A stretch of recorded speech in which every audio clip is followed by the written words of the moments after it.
this to find this, right? Every day at Hayes High, Here's where it gets a little interesting. over 1,500 students learn amid layers of security. We want to make sure that we know what's going on in our building and are able to communicate that. And in Delaware, like every school district in the nation, the Sandy Hook tragedy has amplified the urgency of school safety improvements. It absolutely did make us look more closely at how we did business. A lot of students, a lot of area to cover. For now, the only person in the building with a gun is Delaware police officer Rod Glazer.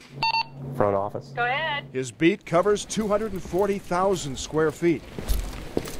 So he has eyes everywhere. We have a bank of about 64 cameras that helps us see the different areas of the school. Obviously, we can't be everywhere at the same time. What are you reading?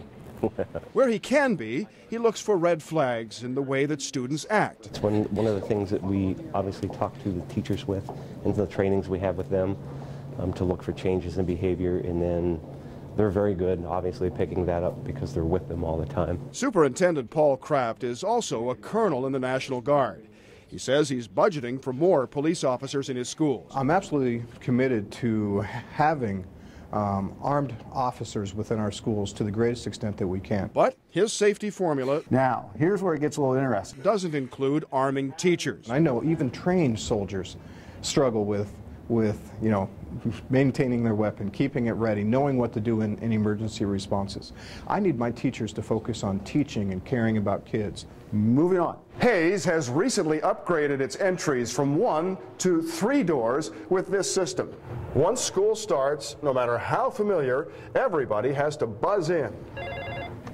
Can I help you, sir? Good morning, it's Bob Kendrick from ABC6. Okay, you need to check into the main office. Will do. We invite them in a consistent process by asking them to come and sign in the front office. It just allows us to put eyes on people and have some sense of why you're here and what do you need from us, how can we be of help. It really is the state of the art and what we want to go to at each of our buildings.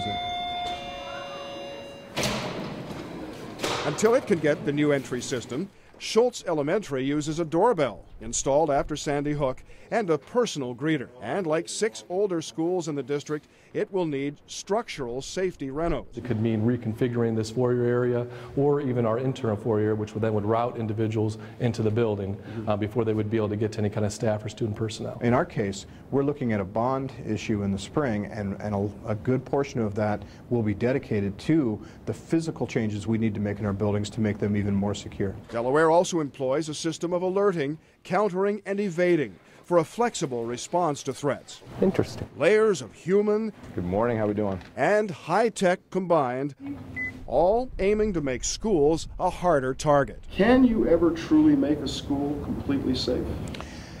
I don't know that you can possibly guard against every contingency, but I'm still convinced that our schools are the safest place that our kids can be, and statistics back that up.